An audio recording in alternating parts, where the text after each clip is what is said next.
Assalamu alaikum and welcome to the meet and greet show with me, Aisha Khan. Now today I am in South Sea to meet an intelligent and courageous man who has participated in Muslim activities for more than 30 years. He goes by the name Abdullahi Abdi.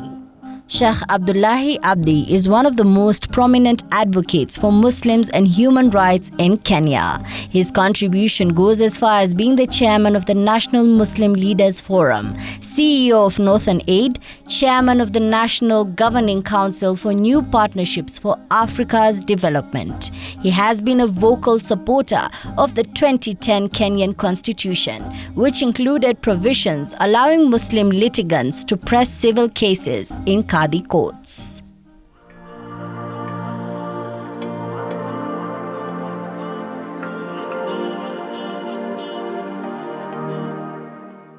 And I am here with Mr. Abdullahi Abdi. Welcome to the show. Thank you very much. Let's start with describing yourself in a minute. I am a Kenyan for a start. I won't start from that point because anybody who sees a Somali face, the first question is he a Kenyan or is he a Somali? So I'm a Kenyan Somali, born in Mandera in the year 1949. And my background is that I traveled in my early years throughout the country. My father was a policeman, and as you know, police are being transferred from one district to another. Yeah. During my early childhood, we lived in Kiambu, we lived in Mombasa, we lived in Marsabit, we lived in Lodwar and Loktang. So I traveled a lot. I've not lived much in northern Kenya, except the occasional visit of my parents in Mandera. Okay. Now, what role did your parents play in your life? You just mentioned that your father was a policeman. Alhamdulillah, my parents played a very key role in my life. Yeah. First of all, they are my parents. So they brought me to this earth. Other than Allah, it is them who brought me here. Both father and mother took very good care of me when I was very young. And Alhamdulillah, my mother has passed on.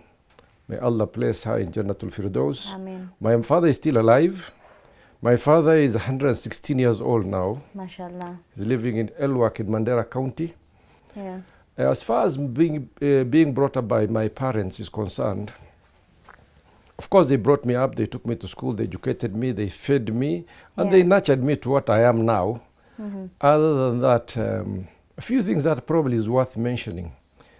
My father has not been to proper school as we see today, which is going to the secular schools. Yeah. And Alhamdulillah, although he's a very religious man, he's not somebody who has gone through proper madrasas. During those days, policemen used to put on shorts. Yeah. They put on shorts, boots, and stockings. And we were living in Mombasa, and my father was the sergeant major, which was a very senior position those days, in Baraki police station. And he would come home every day punctually during lunchtime, take off his shorts, put on a kikoi, and then pray. He will leave the top on, which is the whistle, the shirt, and but he will take off the stockings, the boots, and then he'll put on a kikoi and pray. So I was always asking, why are you doing these things too much? But he says, look, Allah is there. And before I'm responsible to my employer, I'm responsible to my Allah. Yeah. So that really touched me. In fact, I used to enjoy when he comes home. If you remember those boots, there is very, very strong leather strings that I used to hold them in place. Immediately my father used to sit down, I used to rush to him. And a few things touched me. When my father comes home, I would open up those strings or the laces, which is leather. Yeah. Take them off and take off the boots. And then, there were those strong stockings, Yeah. which come up to almost the knee. I used to take them off. And I used to love to do that. But one thing which, as I grew up, I started thinking about, a few things that I noticed was, as I take off the shoes or the boots, I used to see these stocking marks on his body, which means they were very, very tight. Yeah. And then I used to see the sweat because he was in Mombasa. And I used to remember how my father was sweating for us to survive. What about your mother? My mother is a mother like any other mother. But more than that, suffice it to say that I was a spoiled child as far as my mother and my sisters were concerned. We were only 3 from the family. My 2 sisters were older than me, and I was the youngest. And I was the only son, for that matter. And the love of a son within the African setup. Yeah, the mothers love their sons. The mothers love for that one, and I was being treated like a prince.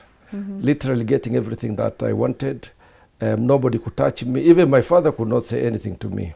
Anytime my father tried to discipline me, it was going to be war between my mother and him. Unfortunately for me, I didn't get the opportunity to pay even a fraction of what she did for me. Immediately I started working in 1971, and she was fairly young. She was 38 years old by then. She passed on. Yeah. Now let's look into your educational life. You know, you just said your father was a policeman and you are moving from one place to the other. So how was it for you? It was difficult because if you look at it, after a few months my father might move, or after a few years he would move from one place to the other. Suffice it to say that I started my early primary education, in fact nursery education in Kiambu. In fact, until very recently I could sing a few Kikuyu songs that I learned when I was in the nursery. Yeah. And we moved to Mombasa, and I went to what was called those days Arab Boys Primary School. 2 years later, my father had to move, and he was transferred from Mombasa to Lokitang in Turkana. The conditions were very, very harsh, and my father felt that it was very difficult for the family. So he moved us to Marsabit when he was still working in Lokitang. By coincidence, my maternal grandfather was also a policeman. He was, in fact, a police sub-inspector in Marsabit. Yeah. Those days, and I'm talking about 1959, 1957, for an African to climb to the position of a sub-inspector was a very senior position. It's only the whites who could be inspectors those days. So we moved to Marsabit, and I continued my education there. So standard 2, standard 3, I was there. Middle of standard 3, my father retired, and we moved to Moyale. But 1962 was the time that there were changes taking place in the country. Yeah. And it is during this time that, if you remember, the Commonwealth Commission was sent to go and assess the feelings of the people of NFD, which is the Northern Frontier Districts of Northern Kenya. During this time, of course, the people of Northern Kenya, 87% during the referendum, voted to join Somalia and break off from Kenya. It is during this time now there was some movement, and there was a lot of demonstrations and riots in Northern Kenya. The Kenya government mobilized GSU, and every Somali was thrown out of the upper part of Eastern Province. So physically you are being evicted. In fact, you are not even allowed to collect your goods. What they'll just do is bring a vehicle outside, pack up and leave. Yeah. So we had to leave and go to Mandera. That's how we ended up settling in Elwak within Mandera County. So I had to move, because of my education now, to Mandera. Because Elwak town did not have a primary school beyond standard 3. Okay. So I went to Mandera. I completed my primary education there. I went to Wajir High School. From Wajir High School, I moved down to Nairobi. I joined a HIT in Kabete, Animal Health and Training Institute. And I studied range management. Why? Was it your passion? Is it something that you liked? Yeah, range management is, as you know, our people are pastoralists. And range management is concerning how we manage the range. Basically, it is land management and animal husbandry. And it was something which was very, very close to my mind. Although I'm not a true nomadic person or a true pastoralist. Yeah. As I told you, I was living in town throughout. But this is the life of our people, and we thought that, I personally thought that I would engage in that. I was very, very much attracted those days. Of course, I had big dreams about the pastoralist turning into what you see now, the prairie of America, and, you know, modern ranching with horse and cowboys and all those things. Those were dreams. Of course, they have not materialized yet, but then that's why I joined the profession. Immediately I finished my course, I was attached to UNDP Range Management Project. It's a UNDP FAO project, which was in the same field. It was studying how to improve the life of the pastoralist community, and in those areas where the pastoralists live close to the game parks, what can you do to improve the life between the conservation and pastoralism? Yeah. So I worked with them for 2 years, slightly more than 2 years, and then I left. I couldn't continue with my profession, and I think I was not comfortable with my employer at that time. Okay. So I left and I joined Rank Xerox, which is part of the Xerox Corporation of America. I started as a sales rep. I stayed with them for 10 years, climbing to become the marketing manager, Eastern Central Africa. Yeah. Basically, I had about 6 countries that were under me. In 1981, I left, went into my own business. I went into transportation, and I was moving fuel within Eastern Central Africa. Rwanda, Burundi, Eastern Congo, Uganda, and Southern Sudan, and of course within Kenya. And so that's who I am. Okay, amazing. Now let's get into the Muslim community. You have partaken in a lot of activities in the Muslim community. Tell me about that journey. My active participation in community work started way back when I was very, very young, when I was 21 years old. Okay. And we started by working within the community in northern Kenya. The first project we undertook was trying to assist secondary school boys who could not afford to pay school fees. And what we did is, for those of us who were working in Nairobi those days, we collected money every month, paid a certain amount, and we collected that money. We meet twice in a year, and then look at which students are most needy. The money was really nice peanuts, it was nothing.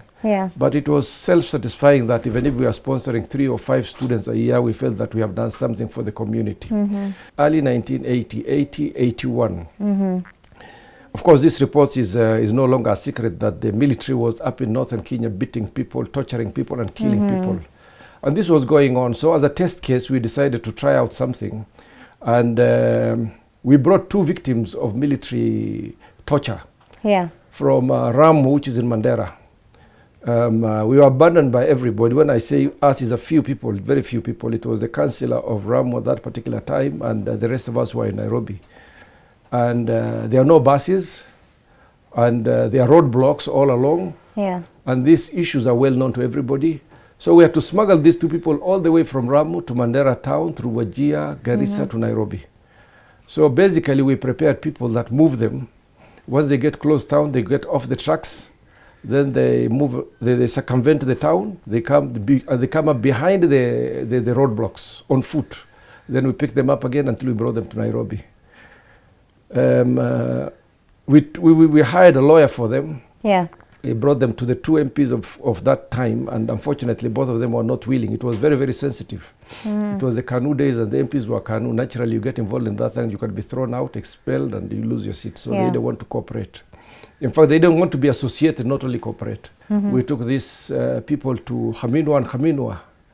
When he saw the beating marks and the torture on these people's body, you know, literally one of them was about to be castrated completely.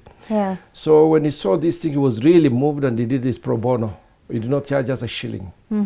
So we took the case to court, and before it was heard, the government gave in. They decided to settle it out of court. What were the repercussions? 2 nights I had to sleep outside my house. Those were the days of special branch. And the special branch could do anything to you. So for 2 days they were hunting for me, but fortunately I survived and we came through. And weren't you scared at that time because your life was at risk? I was very scared, of course. But the issue is, you know, your heart sometimes moves you beyond what you want to do. The feeling that you are sitting and watching your own people being tortured and killed and doing nothing. You know, you have got 2 things. You can go and take a gun and shoot people, or you try to address that issue through the law of the land. So since the other was absolutely impossible, the only alternative we had at that time was to go through the court of law. And thank God, our success was unbelievable. We never expected to see what happened. We expected the government to just play down with the courts and destroy it. But thank God, the government gave in. They paid 450,000 shillings to each person. And that was 900,000 shillings of those days, which was a lot of money. So that one gave us heart. Fortunately, the intelligence or the security organs never followed me up. After that one, they forgot about me. The other thing is, I was very active in IPK. Now we'll come to that. We need to take a short break and get to know more about the activities that you've done. We will be taking a short break and we will be right back. Stay tuned.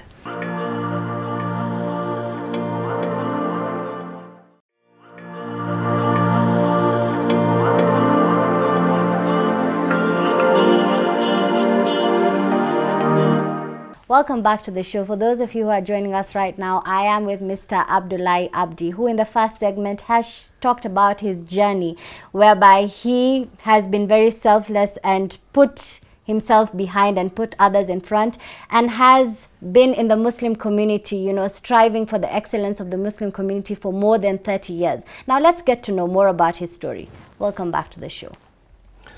Thank you, Aisha.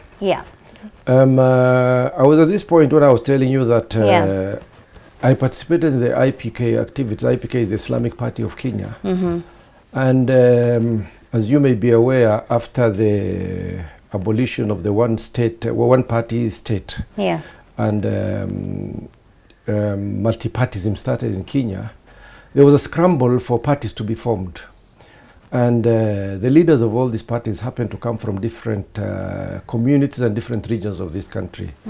And unfortunately, the line it took was that it took a tribal and ethnic line in terms of these parties. Unfortunately, there were no Muslims who were forming a party, Okay. or who are strong in any party. And there was not even from the Muslim regions, either the coast or the northern part of the country, where Muslims were getting together to initiate a party. Having realized that, we felt that the Muslims will be isolated. It's like 1962 when the people were scrambling for positions in the coming government. And now, with the change of the environment, political environment, everybody was running for power. And we felt that we were being left out. So alhamdulillah, we sat together, a few of us in Nairobi, and we said, what should we do? We said, let's approach the parties that are there to see if we can work with some parties. And we went and approached the various parties. Suffice it to say that most of them were not willing. They did not tell us they are not willing, but the indications and what they had in mind for us was very shocking. In fact, we went to a team, and I don't want to mention names now. There was a political party that was powerful in this country at that particular time. And they thought that, we are Muslims, we'll take care of you. We're given sweet language, and we are told we'll give you money, for your expenses and whatnot, and you'll work with us. So the attitude was that we are looking for money. So naturally, we told them we didn't come for money. We came here to know what is the agenda you have for Muslims. We know that you've got a national agenda. Unfortunately, they didn't have anything. We went to another party, another major party, and outrightly, they even refused to see us. We went to Jaramogi's party, Jaramogi Oginga Odinga, the Ford, and he agreed to accommodate us.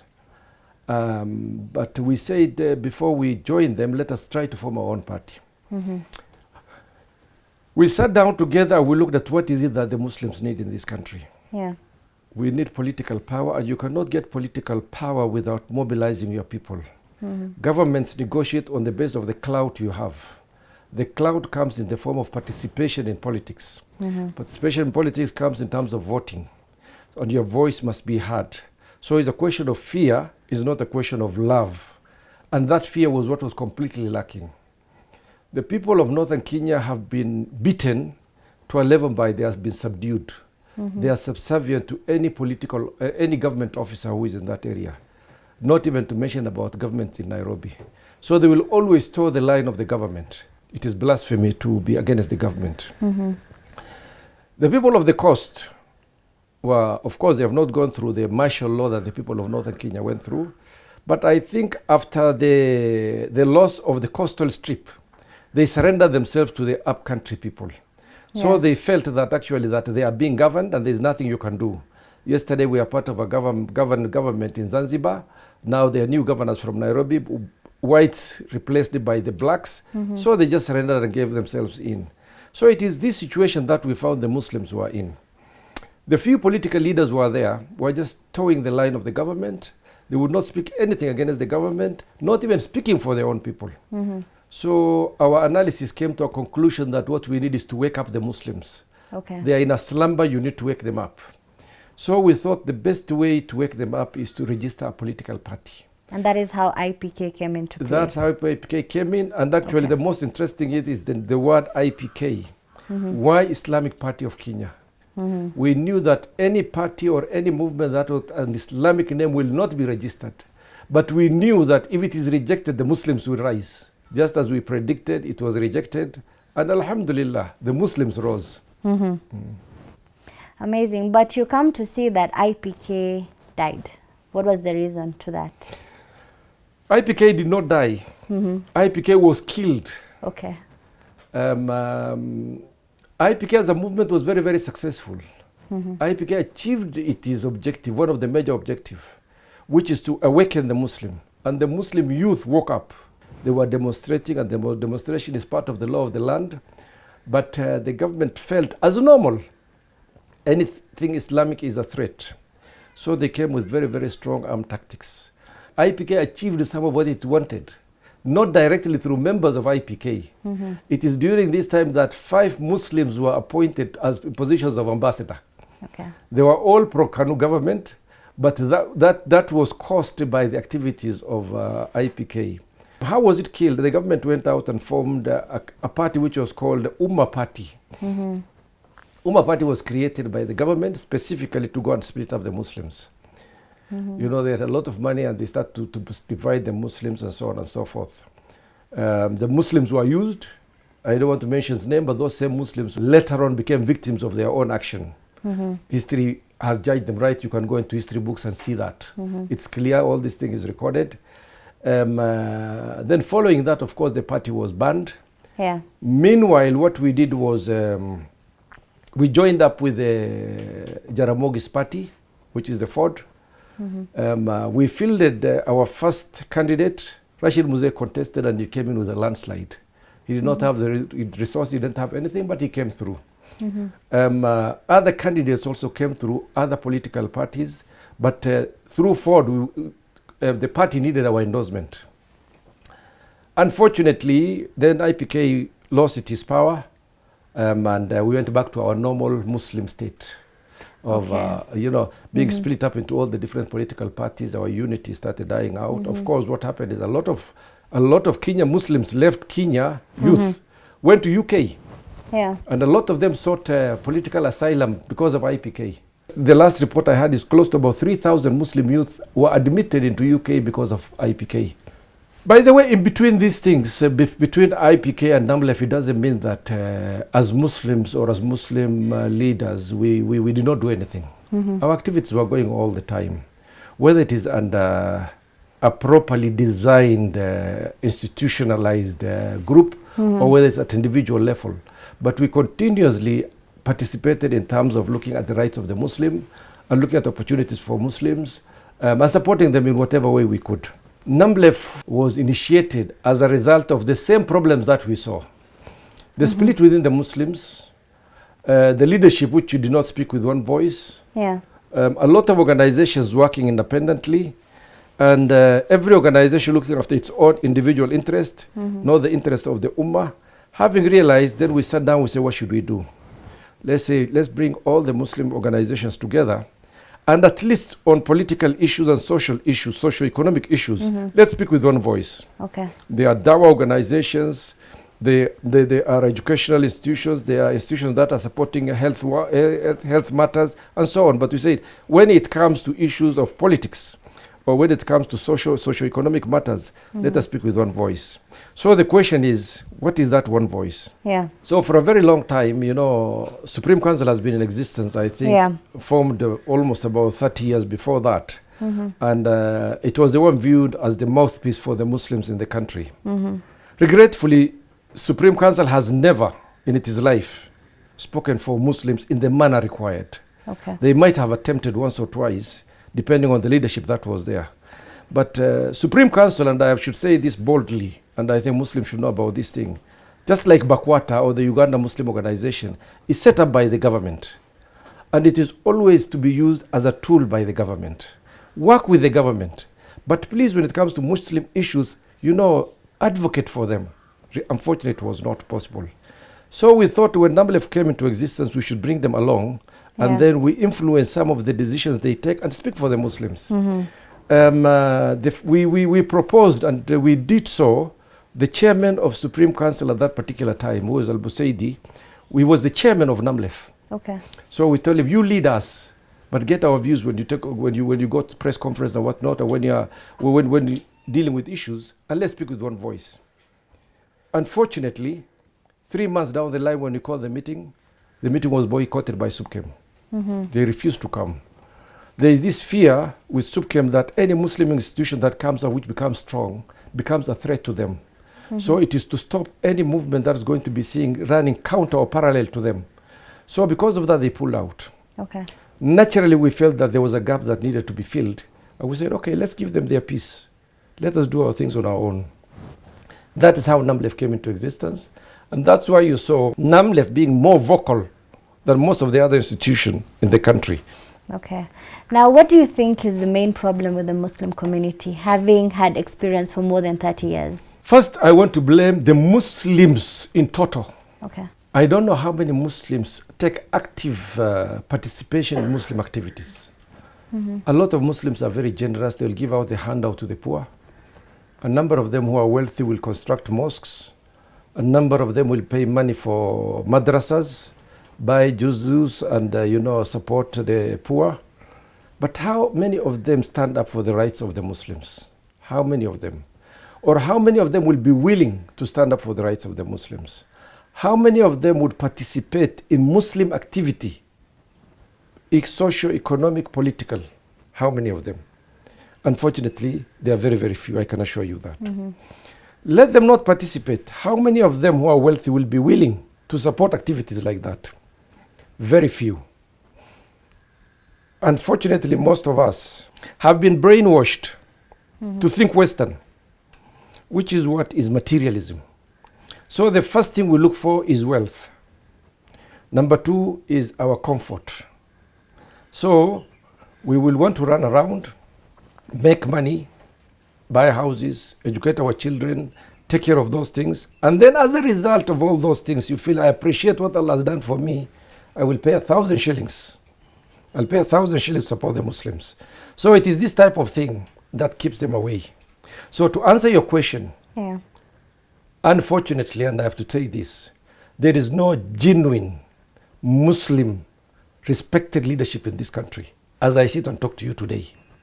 And there is a break-off between the Muslim leadership, so-called Muslim leadership, and the general Ummah. And the Ummah has never said, who elected me as the chairman of NAMLEF? It's just a few handful people. It's not the Ummah stood with me.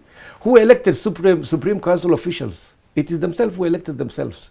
So this is where it's lacking. And unless we address that, and where we address is that the Ummah must stand up and choose its leadership. We have got a very difficult task ahead of us. We have to struggle. The environment is very good. You can never get a better country like Kenya. The utterances we make, the challenges we give to the government, you can never get this in most part of the world, including Muslim countries. In terms of da'wah, you can go and preach anywhere in this country. Are we active? When the Arabs came here, the Arabs brought Islam to this country. Okay? Our generation, the younger generation, what are they doing? Nothing. We are all running after money. But I think we have to understand our responsibility as Muslims is first to look at Ummah issue. Number two is to propagate the message that was brought to us by our Prophet Muhammad sallallahu alaihi wasallam. How many of us are actively participating? Very few. And sometimes when I look at what's happening to us, I think it's a punishment because of what we do. Our lack of doing Allah's job and running after money all along. So these are some of the problems that I see. Thank you so much for your time. May Allah grant you more life so that you can inspire the younger generation and we can all do what we were brought to do on earth. Now we have come to the end of the meet and greet show. All I can say is united we stand, divided we fall. I've been your host, Aisha Khan.